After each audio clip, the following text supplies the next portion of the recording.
Rugby is infectious. Once you pick up the ball for the first time, it could lead you down the path of playing professionally overseas, representing your country, and possibly even passing on your knowledge and experiences as a coach. This is the path that former Samoan backline player Elvis Seveali'i followed, and the Rugby Business Network has the pleasure of speaking with him. Elvis, thank you for taking the time to chat with us. Thanks for reaching out, mate. Well, Elvis, not many people will know that you only started playing rugby quite late. When did you pick up the oval-shaped ball, and who influenced you to take the sport seriously? Well, a lot of it was, I'm born in New Zealand. It is quite late, starting around 17 years old. Mm-hmm. It's massive in New Zealand. They start you quite young. Massive influences was my older brother. He played a lot of rugby, and as I was playing volleyball and basketball, just watching his games and watching a few of my cousins' games as well, it's a bit more sort of exciting. I guess playing touch rugby in New Zealand, and that sort of picked up sort of the hunger to develop more. It kicked off then, and watching the All Blacks, obviously, it's massive, and it's a great sort of experience to be in that sort of crowd and environment back in New Zealand. If you ever had a chance to watch an All Black game, being in the environment, especially as a kid, it's an awesome experience. Well, thank goodness you did take up the sport, as it led to a 7-year international career with 20 caps for Samoa and a Rugby World Cup appearance in 2007. What was it like playing for Samoa in the early to late 2000s? Massive honour playing for my home country, and the experience there in Samoa, and especially back in those days, you're playing with great legends of the game like To'o Vaenga, Inga Tuigamala. You got legends that have been really kicked off and helped Samoan rugby expand. Mm-hmm. But as a young kid, playing for Samoa and playing with these elite names, and was a massive experience. And I would say it's very different playing for an island team. Mm-hmm. It's just the culture there is massive. It's very a humbling experience, taking the rugby back to the roots, and being part of that environment, and a close group of players that are all experiencing the same thing is very very humbling. But I enjoyed every toy, every game, and I miss that experience today. It's massive sort of part of my life that I really enjoyed, and I would love to pass that on to obviously future Manu Samoa players one day, hopefully. Brilliant. Well, Elvis, most of your professional career was spent playing in Europe with clubs such as Bath and Sale Sharks and London Irish, to mention some. Did you struggle at any point in adjusting to the type of playing style there, as well as the cultures in the UK compared to back home in New Zealand where you grew up? In the early stages, I did. It was hard to adjust because of the weather, for anything. Playing in that high caliber of competition, you're playing against international players week in, week out. Mm-hmm. And in England, I guess their focus, would be more so in the gym, mm-hmm. more than skill set. Being stronger, faster was a high priority back in those days when I first started out, and they loved to chuck players in the gym and try and get them bigger and stronger. Where in New Zealand, they focus more on skill set and I would say decision making, which is a massive part of the game. And it's just it took me a couple of years to sort of adjust and understand their sort of what they were trying to do in the clubs I played for. I was very blessed, playing with London Irish, Bath, Sale, and the Ospreys and Wasps. It was a great sort of experience for me. I won the Guinness Championship or the Premiership Championship with Sale. I made the finals, with London Irish, and we won the Celtic League with the Ospreys. So, the teams I played for, we actually did very well in the competition, and definitely a change in terms of it was a struggle for me anyway for the first couple of years. And then once I found my feet, I sort of found my stride, I sort of, kicked on from there. But it's just sort of, I guess, just different, in terms of the rugby background and what both sort of hemispheres are focusing on, I guess. But a good experience anyway. It's hard, but good. Well, that's good to hear. Before calling time on your professional rugby career, were you putting in any plans in place for what you were interested in pursuing as a career afterwards, and how would you describe your transition? The transition phase, coming to the end of my career, I was very keen on taking up, carpentry and joinery. So I obviously did night classes during my rugby career, or towards the end of the career. So I did that at Guildford College, and now I'm certified and have a degree in construction. But continuing on from there, I picked up a gig in coaching the Maccabea team, the Jewish Rugby Olympic team. And, from then on, I sort of picked up the coaching bug, and I wanted to expand on that. And then so I picked up my coaching levels in England.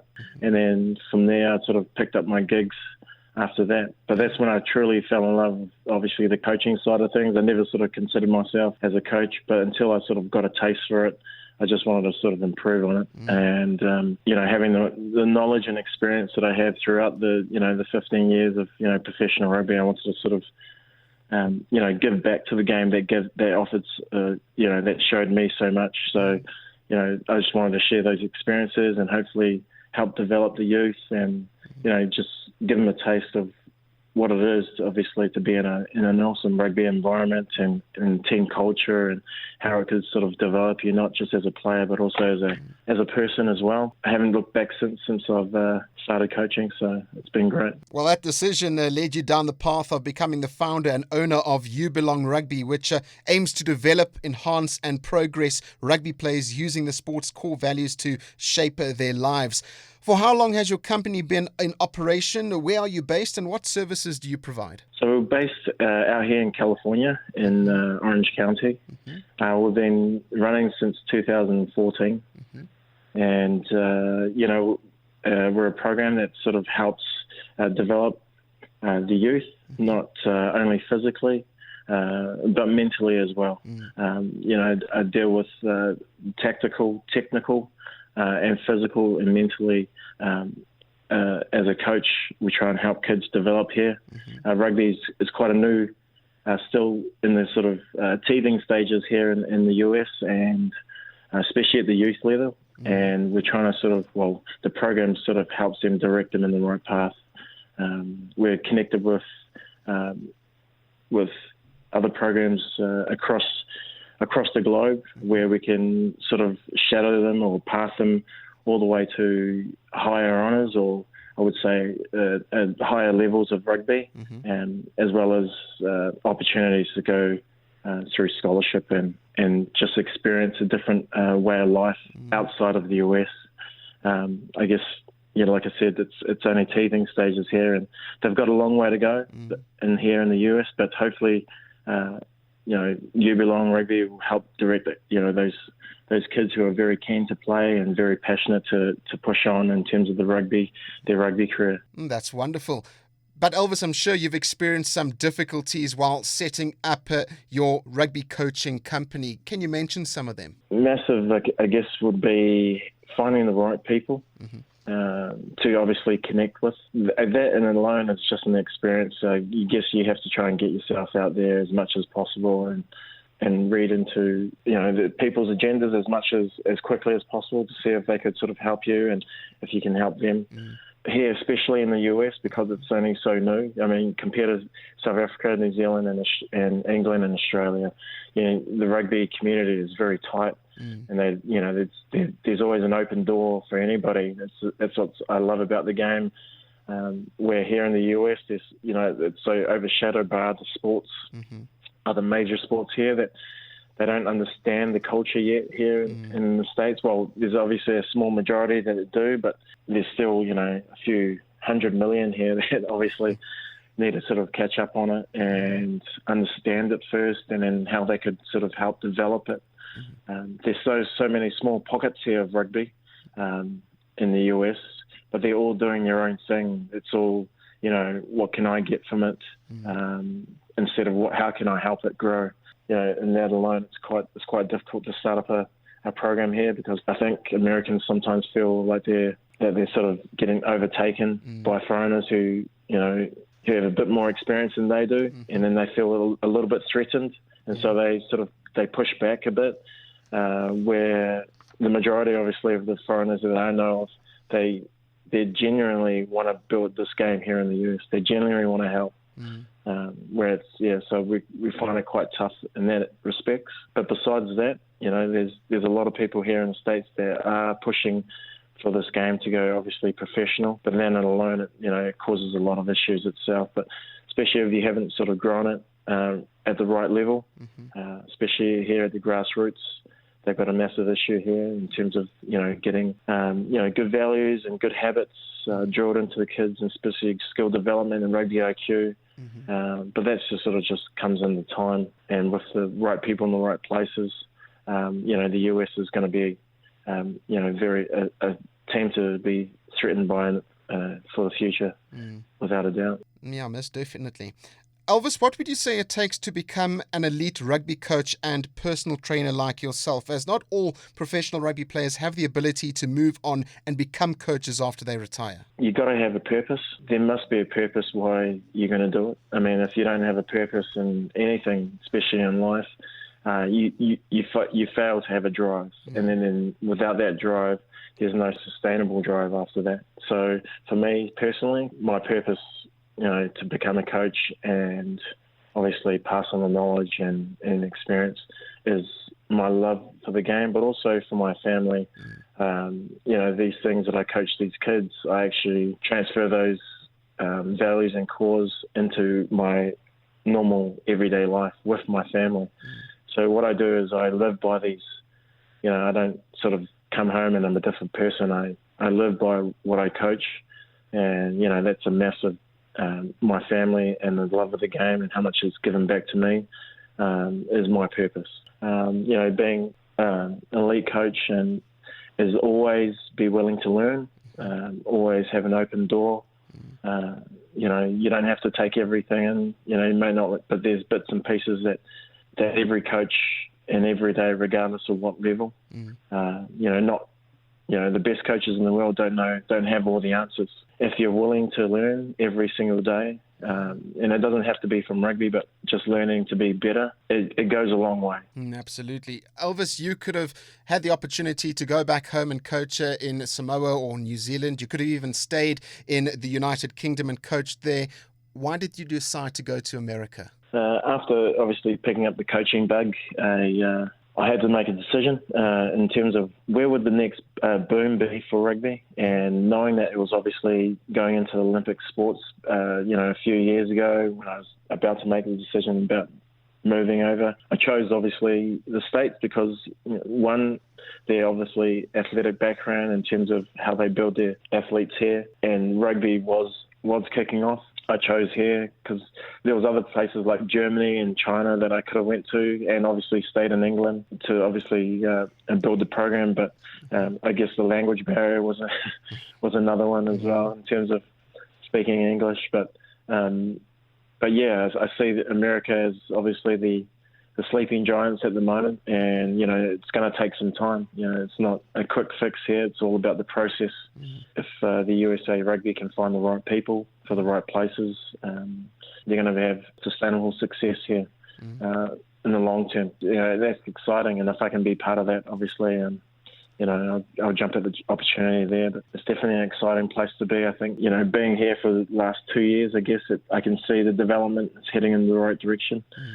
Especially at the youth level. And so, it's, rugby will be massive here in the States looking in the next 8 to 10 years, I guess. Well, we'll all be waiting in anticipation for that.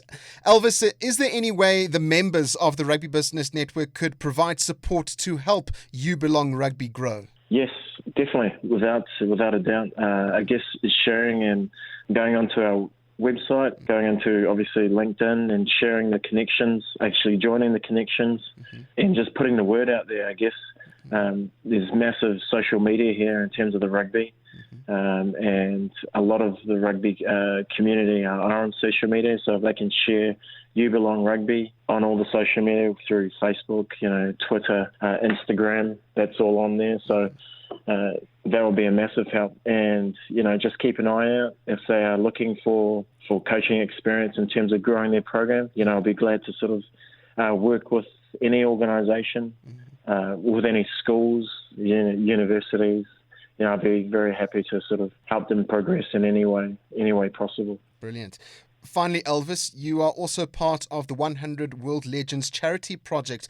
How did you hear about the project, and why do you feel that you personally needed to get involved? I first heard about it from David Higgins. I play in Dubai. I still play now and then in Dubai for the the tens there, and it's a massive event where a lot of ex-professional players all join in and still obviously chuck their boots on for a run. And David Higgins when I first met there, he asked me to join his team, but I was already playing for a team. So we made a connection there, through there, and we haven't stopped sort of communicating. So he's asked me to jump on board in terms of the World Rugby Legends. And, reading through stuff that he's sent through to me, it's a massive opportunity here. I think in terms of having 100 professional athletes to go out to, countries, to help charities all over the world and use rugby as a vehicle, again, using those core values and just pretty much empowering people to support those who are less fortunate, really. And it's a massive honour to be named in the 100 legends. The calibre of players there that have been named there is massive. I mean, you got All Blacks, you have, Australians, you've had South Africans in there, you got English players in there, all guys who are willing to sort of give back to the game, but at the same time give back to less fortunate countries in terms of that, and go into these countries and help build rugby and help build character and individuals there in those less fortunate countries. And it's a massive honour to be part of, a positive impact, if anything, through these children charities and helping them develop children and just helping them build strong foundations, I guess. We go to Laos, we go to Bangkok, Vietnam, Thailand. We go to all these countries to help build these children's charities. And fair play to David. It's been in the works for a long time, and he's put a lot of effort and a lot of work and a lot of hours in here. And he's brought together this group of elite ex-players, and and obviously it's about to kick off soon. And so it's going to be an exciting time for a lot of these players. Wonderful to hear, Elvis. Thank you very much for sharing your experiences with us at the Rugby Business Network, and we hope you continue to teach, motivate, and change people's lives through your coaching company. Appreciate it, mate. Thanks for the time.